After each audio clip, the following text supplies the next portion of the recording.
So hey everyone, this is just a very quick follow-up to the winter bike setup video which I posted, I don't know, a week ago, a few days ago.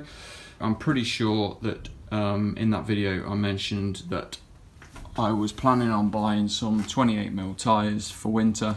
So I had 25s on there before, exactly the same rims. Decided to go for some proper winter tyres in inverted commas. So mostly because they were going cheap, and also because they were available in 28mm. And my concern is that I shelled out for a pretty expensive tyre and then couldn't actually fit them to this bike. So I guess then the potential was they would either be just thrown in the garage and not used, or maybe picked up in emergency, or I would have to use them on this bike, but not when I was going out with friends, because then they'd get sprayed at the rear.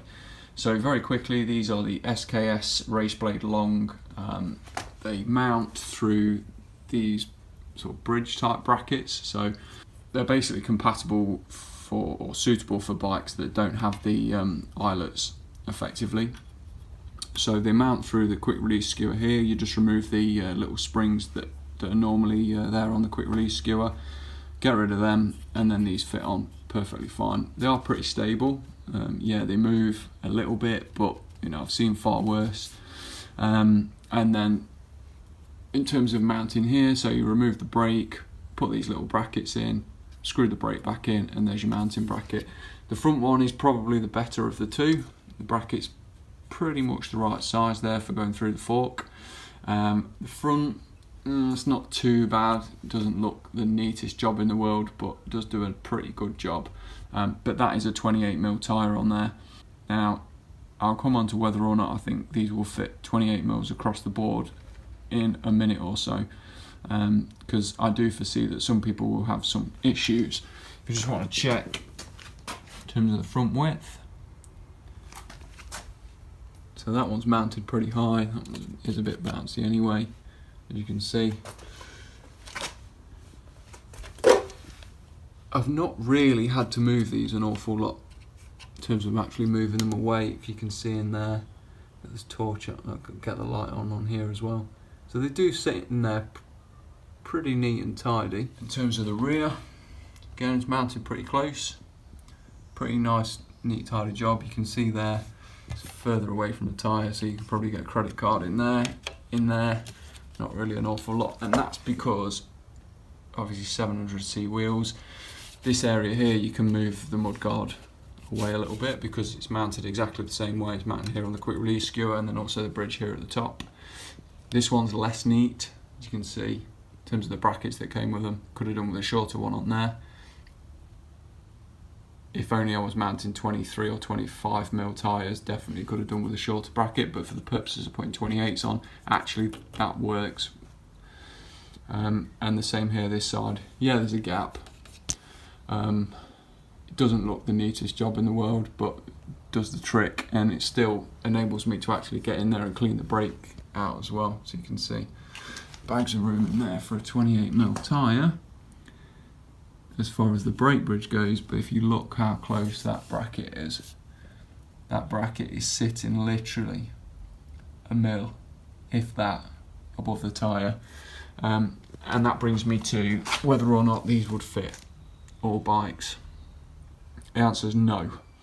I have got a very slight rub on the rear, and it's not actually around the mudguards, because as you've seen from the front, the actual width of them is absolutely fine.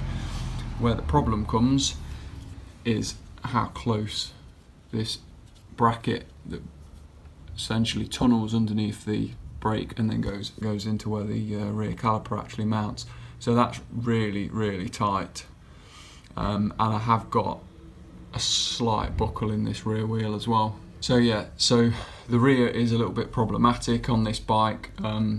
I'm going to carry on having a bit of a play around with it. I have got some different brackets here. Maybe I can flatten them out so that it sits right up against the bridge of the brake. Probably will mean I get more of a gap here, but I can live with that. I think the biggest challenge using these mudguards with 28mm tyres is actually going to come down to the rim width. So these aren't what I would class to be the sort of current design really as far as rims go. This is still kind of a box section really. They're not particularly wide, and everybody knows that, you know, even like the lower end wheel sets now tending to be a wider rim, in which case the tyre is going to balloon and they're definitely not going to work. If you've got an old style, so what are these, probably, I think these wheels have been around a fair few years, maybe 2012, 2013. I'm not sure whether or not you can still buy them now, but they're racing quattros, so if you check the width of those, that'll give you some idea as to whether or not your particular wheel set's going to work. But there we go, we've tried. So I'll have a play around with that back one. The front, pretty happy, bags of room on there, no issues at all. I'm undecided as to whether or not I actually take this bike out for a ride. I have a feeling I could probably end up puncturing, not because there's anything wrong with the tyres, but just because that bridge, that bracket's just too close. So, any comments, questions? Highly likely there'll be criticisms in this video, and then drop them in the section below. Otherwise, please like and subscribe if you'd like to see more. Thanks for watching.